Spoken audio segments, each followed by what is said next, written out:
It's time to increase your bankroll by decreasing your daily fantasy sports learning curve. The Curve with Benny Ricciardi and Josh Kalashi starts now.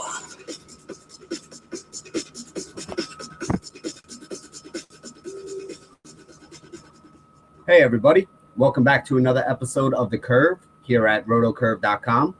My name is Benny Ricciardi. I go by BRich11 on all the daily fantasy sites, and I'll be here to walk you through our show today. It's a big weekend this weekend in daily fantasy. We have the Playboy Mansion qualifier going on over at FanDuel. Over on DraftKings, they have their King of Boston qualifier. They also have the Belmont Stakes experience. DraftKings is one of the sponsors of the Belmont Stakes this year. And I just wanted to take a minute to give a big thanks to Ethan Haskell and Len Don Diego. They invited me to come with them last night on the boat cruise, the Belmont Stakes boat cruise that went around New York City. Free drinks, free food. It was a really good time had by everybody. Got to meet some of the guys who qualified and won those $3 qualifiers to go to the Belmont Stakes. And I mean, this, for those of you who don't play in it, these experiences that DK offers, they're a great deal. Two of the guys that I met last night, for $3, they qualified for a hotel room in New York City for a couple days. They got to go to the luncheon for the Belmont Stakes. They got to take the boat cruise, all you can drink, all you can eat boat cruise around New York City, around Manhattan. They get to go to the Belmont Oaks today. They get to go see the Belmont Stakes tomorrow, a chance to watch American Pharoah make some history. So, like I said, for $3, this is definitely something that you guys should be taking advantage of. They offer all the luxury box suite deals right now and the meet and greets with players and coaches. I mean, these are, like they say, these are experiences. These are once-in-a-lifetime experiences that you probably wouldn't be able to have, that you could win for $3 or $5 in some of the tournaments that you're playing on DraftKings. Most of you guys are already making lineups that you're throwing in these tournaments, these GPPs. So, why not spend an extra $3 and throw it in here and have a chance for, a once-in-a-lifetime kind of experience. So I just want to take a moment to say thank you to those guys. Had a great time last night. We drank a lot of bourbon, hung out with the Knobs Creek girls that were there, and it was definitely a good time had by all. So moving on from that, I also wanted to mention to you guys there's some other things going on in the industry today. The first one I wanted to mention is we here at RotoCurve are hosting a $250 free roll today over at Fantasy Score. So Josh is going to post that link in the chat. We have the link posted up in the forums as well. It's a chance to play for free money and try out a new site. So for those of you who don't already have an account over there at Fantasy Score, make sure you sign up, get over there, get in on that free roll tonight, get a chance to win some money. For those of you who do have an account, make sure you email over to help@RotoCurve, and we'll make sure we get you guys set up if you're already on the site to be in the free roll as well. So one way or another, we're offering out some free money. We think you guys should go ahead and try to take advantage of it. Anytime you can get free money in DFS, it's always plus EV to your bankroll. So if you can get these bonuses, I think this one is actually a great bonus too at Fantasy Score. If you sign up through our link, they're offering a 50% bonus on whatever deposit you make. And unlike all these other bonuses in the industry where it has to trickle down, this is an instant bonus that you get. So if you put $100 in, you're going to get $50 instantly into your account as well. So, you have some extra money in there to play. This gives you a chance to play, gives you a chance to try out the site. And the guys over there are good guys. So, if there's something you like, something you don't like about the site, they're trying to make it better for the DFS player. So make sure that you guys send over your feedback on it. I mean, that's why they do these things. The sites offer this stuff out because they want you to play. They want you to test the product. And they want you to tell them, this is what we like about it. This is what we don't like about it. Here's how you can improve. Because feedback is the only way that these sites can get better. And if you don't know, I mean, these sites really are trying to cater to the players. So let them know what you think. Maybe they'll make some of the changes that you suggest. And, this will be a perfect second or third site for you guys to play on outside of, one of the big ones that you're playing on most of the time. If you listen to Rath this morning on his DFS Minute, he explained to you guys that, a lot of players are starting to move over to these smaller sites. It's just a lot easier, and the competition is usually a lot softer. So it's definitely a good place for you guys to, to get in on. There's also some industry news related to pricing and player eligibility that I wanted to make sure I mentioned to you guys. If you hadn't had a chance yet, if you look over on FanDuel, the pricing on FanDuel has adjusted basically dramatically. We used to have only a couple outfielders that were over that $4,000 mark. Now it feels like probably the top maybe 10 or 15 of them over there are not only over the $4,000 mark, but pretty much up by like $4,500, $4,600, $4,700. You have a guy like Joey Batista, who's probably, somewhere in the top 10, if not right outside the top 10, that on FanDuel today is $4,700. When, last week or 2 weeks ago, you were getting that kind of price on a Bryce Harper. Guys like Harper now are up over 5,000. So, even at other positions, it's not only outfield. Even if you look at like some of the big bats at first base, some of the big bats at third base, you're basically seeing the top end has basically been jumped up by a lot. The middle end has even jumped up as well. Guys that you were getting for 30, 31, 3,200 are now 37, 38, 3,900. And obviously, whenever you're raising the prices across the board, it's going to make it a lot tougher for people to round out their rosters. What I wanted to mention and what will happen in this situation is it makes it all that much more important that you have the best cheap bats in your lineup. There's going to be a guy or two who falls through the cracks. The last couple of days, just some names to throw out there, like a guy like Jimmy Paredes when he started getting hot, a guy like Jimmy Butler this week, a guy like not Jimmy Butler, sorry, Joey Butler, a guy like Gallo from Texas. Guys like this, when they start getting hot and they're still, 22, 2,400, if the pricing on everybody else has gotten more expensive, it makes these guys that much more important to make sure you have in your lineup. The other thing that it does is it makes it tougher to fit in those top end starting pitchers. Today's actually not one of those days where that's a huge problem because we don't have any like real top end pitchers that are going to cost you like, $10,000 to get into your lineups. But when you start getting the guys like the Kershaws and the Felixes, when those guys start coming back into the fold for you, it's going to be tough to fit those guys in if you're also having to pay, $3,800 to $4,700 for some of these hitters that you want to put in your lineup. So that's definitely something you guys should be aware of. Moving on to DraftKings. DraftKings also has a couple things that have switched up recently, and most of that has to do with position eligibility as opposed to pricing. You got guys like Evan Gattis and Carlos Santana who are no longer catcher eligible. You got a guy who we'll talk about later, and Anthony Rendon, who was second and third base eligible last year and now is only third base eligible. And then you had a couple guys whose positions switched. So one of those guys was Santana. Santana used to be a catcher first baseman. Now he's listed as a first baseman, third baseman. So he's an option for you now over at third base. But for those of you who knew that, we kept mentioning him as somebody you can throw in the catcher spot on DraftKings, you're pretty much done with the opportunity to do that now. So he's no longer going to be catcher eligible over there. A guy like I just mentioned in Jimmy Paredes, he was a third base outfielder over on DraftKings, a second baseman over on FanDuel. So now on DraftKings, he has second base and third base eligibility. So he becomes a really interesting option at second base, which is a position that we find tough to fill sometimes. He's been hitting right-handed pitching pretty well. He's not on the tear that he was on for that point, but I don't think anybody thought that was sustainable. Nobody really thought he was going to finish the season as a 450 hitter with, home run power and 110 RBIs. But he's still a very viable option that you guys might want to consider, when he has a good matchup, preferably at home or in another hitter's park. Let's see, who else do we have there? We mentioned Paredes, we mentioned Santana. Yeah, I think that's about it. So those are some of the big ones I just wanted you guys to know about. If you're going to look for a catcher today and you're wondering where Santana and Evan Gattis are in your list, they're obviously not going to be listed there anymore, which is actually really tough right now because there's a bunch of catchers who are hurt. You got guys like McCann who's out. Vogt just got hurt the other day. I mean, these are guys that we mentioned and that we use often. So, we're going to have to look in a different way today. So let's go over today's show. We're going to start with the recap again. We're going to move on to some of the pitching choices, which, as I said, pitching's really tough today. So that's going to be an important part of the show for us today. We'll mention some hitters. There are actually a ton of hitters that are viable choices today. We'll mention some of the stacks at the end of the show that you guys might want to look at.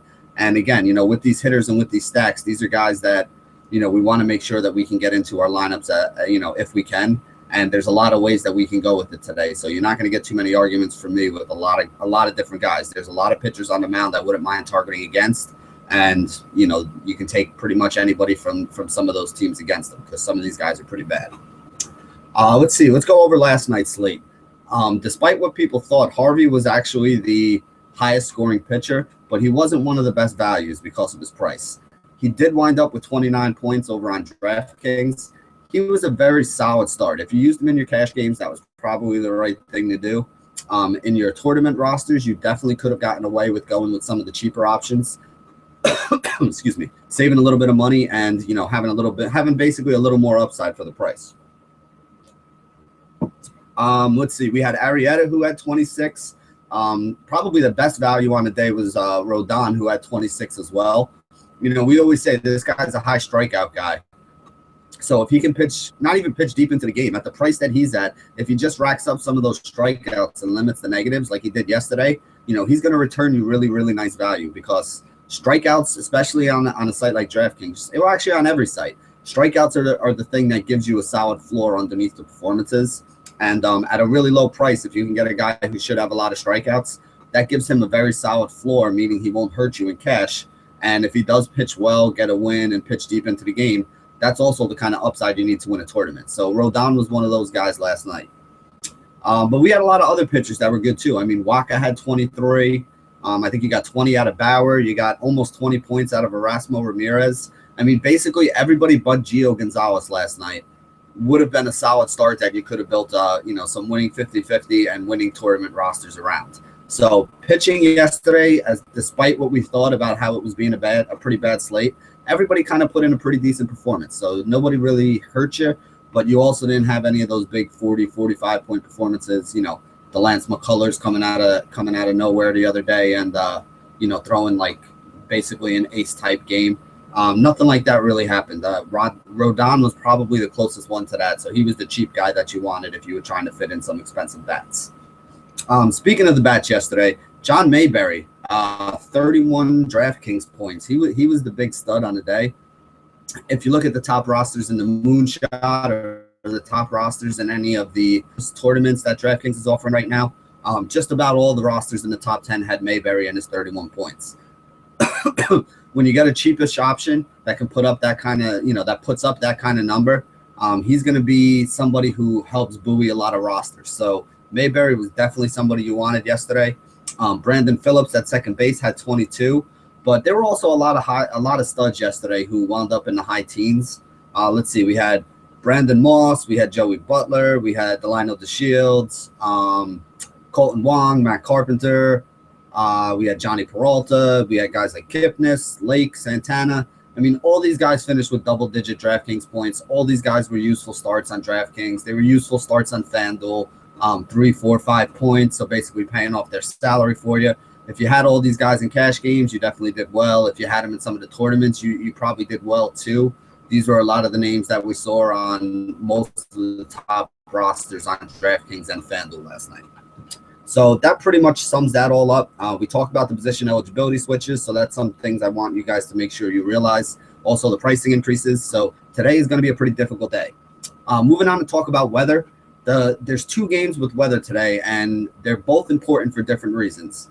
The San Diego-Cincinnati game, you have a guy like Tyson Ross, who I think is going to be somewhat highly owned if that game does play. There are some left-handed batters on Cincy that scare me a little bit with him, and, that is a pretty good hitter's park. But, again, that's one of the games that we're expecting to see some rain in. They have it as a 60% chance of showers right now in Cincinnati.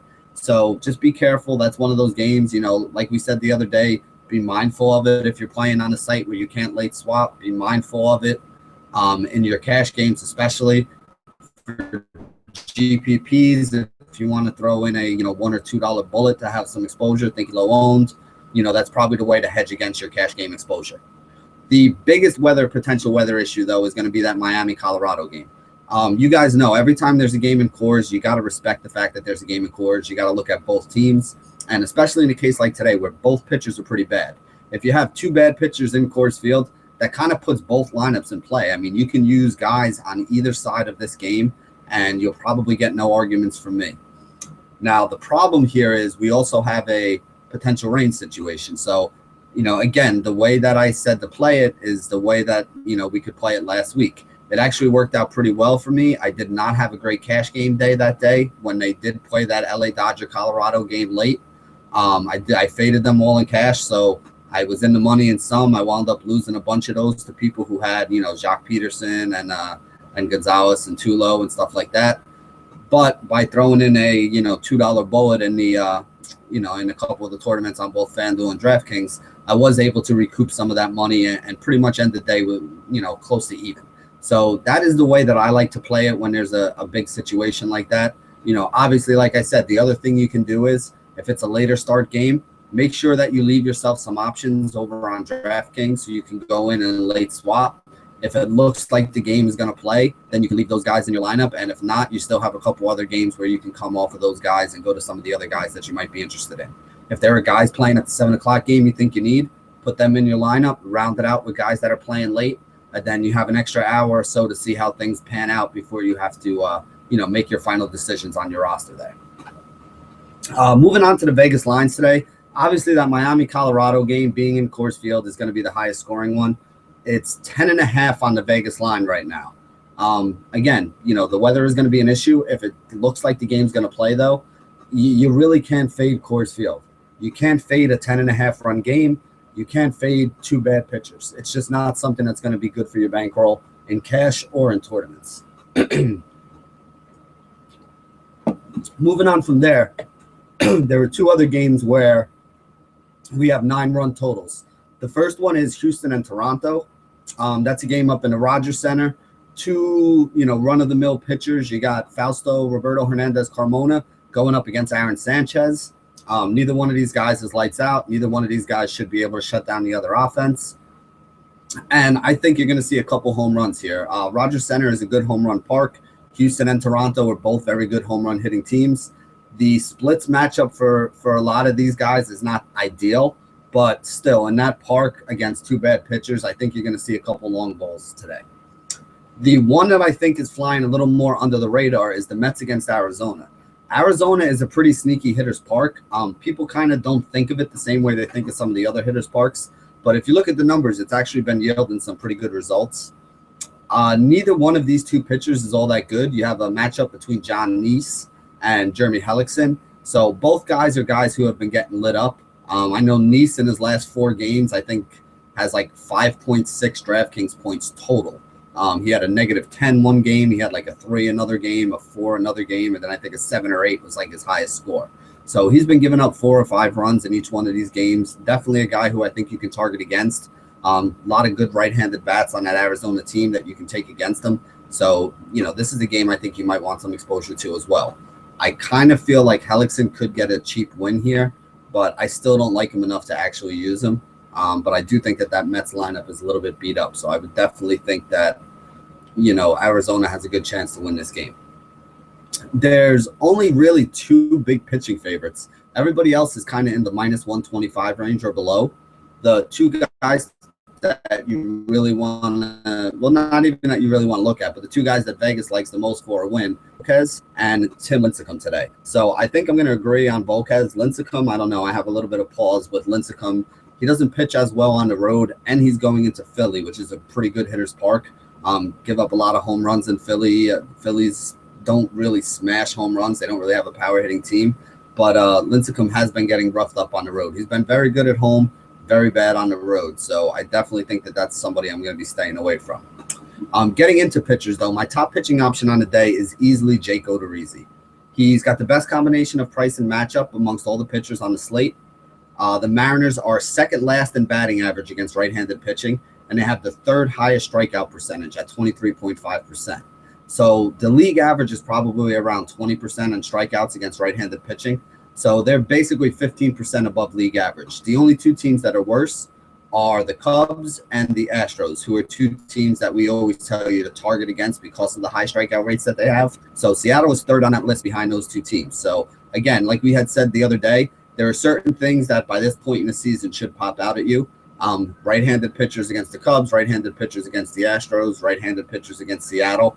High strikeout rates, definitely all those guys get a bump up. Now, we know Odorizzi is not a huge strikeout guy, but he does average about a strikeout per inning. I'd say he's actually probably closer to 8 strikeouts per 9 innings. So he's a little bit below the strikeout per inning mark. But again, that's nothing to sneeze at. It's not like he's a guy who's only averaging 4 strikeouts per 9 innings. When he goes out there, if he pitches 6 or 7 innings, he's going to pick you up 5 or 6 strikeouts in most of his starts. He tends to only go about 6 or 7 innings in most of his starts, though. So there is a little bit of concern there that, you would like to see a guy who goes at least 7, maybe 8, because that extra inning gets you an extra strikeout, and that's, an extra 4 or 5 points added to your fantasy score. And that's usually a big deal at the end when, when you're trying to make value with a guy. He does have some negatives, though. There are some drawbacks against him. Odorizzi has been better at home this year. So he's on the road today. The thing that I am not too concerned about with that, though, is despite him being better on the road, some of those starts have came in better hitters' ballparks than the park that he pitches at as his home park. This is probably one of the few times that he goes from Tropicana Field all the way up to Safeco, and it's probably a better matchup for him. Like, this is actually a park bump as opposed to a park downgrade for him. It's not like he's going to the Rogers Center or Camden Yards or Yankee Stadium to play against some of those in-division rivals. He's going up to a team that he doesn't see all the time in a ballpark that is probably one of the best pitchers' parks in the majors. So I definitely think Odorizzi is my top option. He's the guy I'm going to be using in cash. He's going to be a guy that I roll out in some of my tournament lineups as well. I think he's got the most safety and the best upside of anybody today. Now, this is where it gets tricky, though, because I really don't love any SP2s. But what I'm going to do is just kind of lay out the case for a couple guys for you so you can make your own decisions. The first guy I want to talk about is Edinson Volquez. As we mentioned, he's the biggest favorite on the day at minus 145. He has a 180 batting average to left-handed batters this year and a 220 batting average to right-handed batters. Last year, he was about 230, 240 to both sides of the plate as well. So he's not lights out, but he also doesn't get hit very hard all that often. Some of the negatives, though, he hasn't been pitching that deep into games. He's only been going about 6, maybe. He's averaged probably a little over 6 innings per start so far. And he hasn't put together really good back-to-back starts. If you look at his game log, only once this year, earlier in the year, did he have a start where he threw 100 pitches and then came back and threw about 100 pitches again in his next start and really put up a pretty good number. Lately, whenever he throws 100 pitches, he's been coming back in his next start, kind of getting lit up a little bit, probably only making it to like 80 pitches or 85 pitches, and just hasn't had the same kind of fantasy scores. He's been very up and down. He'll have a 21 game, and then he'll come back and throw up a single-digit number for you. But then 25 the next game, and then another single-digit number. So he had a pretty good game last out, threw over 100 pitches. So that's why I have a little bit of pause today, because it might be, as long as his pattern stays, this is basically the bad game that he has coming up. Moving on from Volquez, we got guys like Carlos Martinez. Now here's Martinez is a very interesting case today. He probably has the highest K upside of anybody on today's slate. He's been absolutely on fire on FanDuel. He's got 19, 15, 15, and 11 in his last 4 games. So he's basically been one of those guys that you can count on for a pretty solid return, somebody who can help you cash in your 50-50s. And, actually out of a 19-point return is probably something that will even help you get to the top of a lot of these tournaments that you might be playing in. So that is the upside for him. Here's the negatives for him, though. He goes up against the LA Dodgers team that has a lot of, a lot of left-handed bats. And even though he's been good against lefties this year, last year he gave up a 297 batting average to left-handed bats. So there's definitely a little bit of concern with using him. The LA Dodgers also have the most home runs in the league and the highest on-base plus slugging percentage so far this year, and also the highest slugging percentage as well. So there's a lot of power in that LA lineup, a lot of guys that can take him yard and, really cause problems for him. The Dodgers are 3rd in runs scored, which runs scored, as we know, is a negative event when you're playing on any site. So the more runs he gives up, the more negatives he's going to have, the more strikeouts he's going to need to basically cover that up and still make value. Now, the thing about the Dodgers is they don't strike out a ton. They're 12th or 13th in the league right now in strikeouts. So basically, they're not the best team for strikeouts. They're not the worst team for strikeouts. They're somewhere pretty much right in the middle. And that's pretty much the case for Martinez. Like I said, he has some upside for the strikeouts, but he also has some downside because he's going to be facing a lefty-heavy lineup that has been mashing the ball and has been scoring. So I don't know if he's a guy I really want to pay up for in a cash game today. Obviously, that strikeout upside is enticing. So if you're playing in a tournament today, he might be a guy you want to consider. There's definitely a good chance that strikeout upside can help you out. Now we're going to get down to some of the cheap options that we're going to kick about. One of those guys is Tayoshi Wada. I mean, basically, he's only been going about 5 innings in his last couple starts, so you can't really expect more than 6 innings out of him. But he does have 19 strikeouts in his first 15 innings of work. So you can expect him to go 5 innings, 5 strikeouts, maybe 5 innings, 6 strikeouts. So if you're playing on a site where he's pretty cheap, that might be enough to get the job done for you. He hasn't been giving up a ton of runs yet. He hasn't been giving up an absolute ton of hits. So there's definitely a chance that he can, his price is somewhere in the $6,000 to $7,000 range. And there's definitely a chance that he can return somewhere between 12 and 18 points for you. If he winds up around like 15, which is where I have him projected today, if he gets the win, that's going to be a pretty good return on him on FanDuel at 6,700. And I forget what his price is on DraftKings today, but if it's below 7,000, same situation. That 15 on FanDuel probably translates into 20 on DraftKings. And, he'd be a pretty good start if you can promise me 20 points out of him. The last guy I'm going to mention is not for the faint of heart, and it's basically only on DraftKings. But I think Sean Markham might be a guy that you can roll out there today on DraftKings. Baltimore's bats have been absolutely horrible lately, and Markham actually has been pretty good in his recent starts. His price is basically rock bottom at 4,300, so you probably need about 15 points out of him in order to make value. He's gone over that recently, and 15 points is not going to take a great game out of him, so he does have a chance to be pretty good today. He's also been lit up in 1 or 2 of his starts this year, so there's upsides to him and there's downsides to using him today. But I just wanted to mention him because there aren't a lot of great pitching options on the slate. So that basically breaks down some of the choices that we think you have in pitcher. As I said, pitcher's very tough today, so you want to make sure that you get, if you're playing in cash games, you want to make sure you get 2 guys you think are safe. If you're playing in those tournaments, some of the guys that we mentioned make great flyers at low price. You pair them up with one of the top guys on the slate that you think could do some damage, and it's probably the winning roster construction of somebody who's going to take down a big tournament tonight. So moving on to our hitters, Job would be my favorite option at catcher.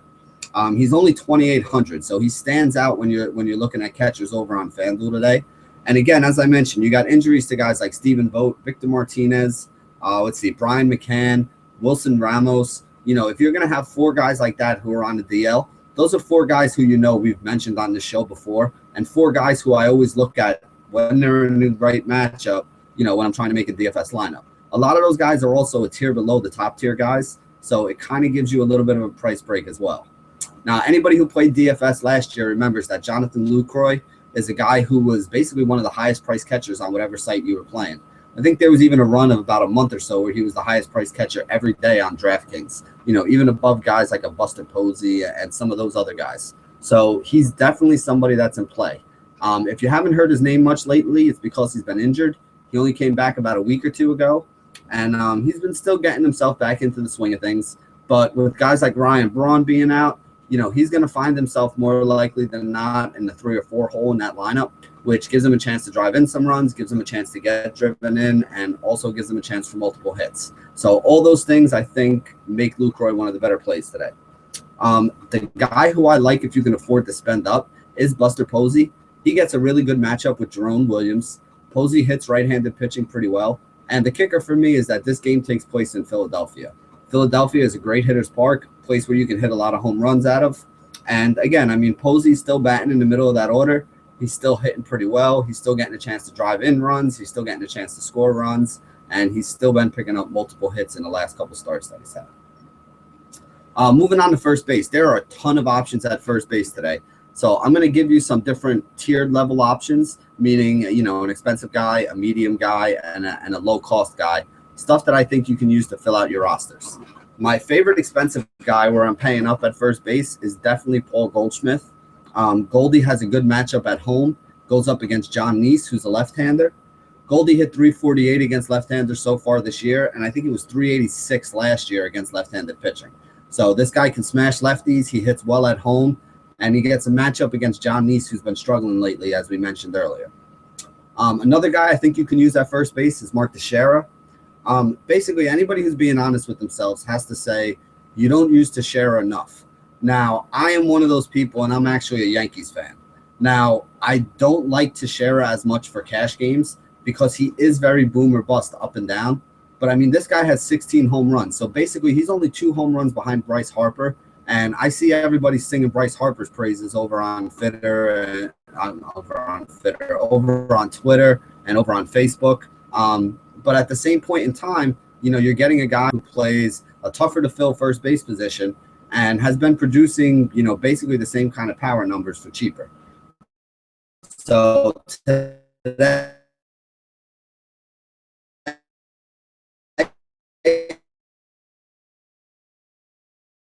if I'm not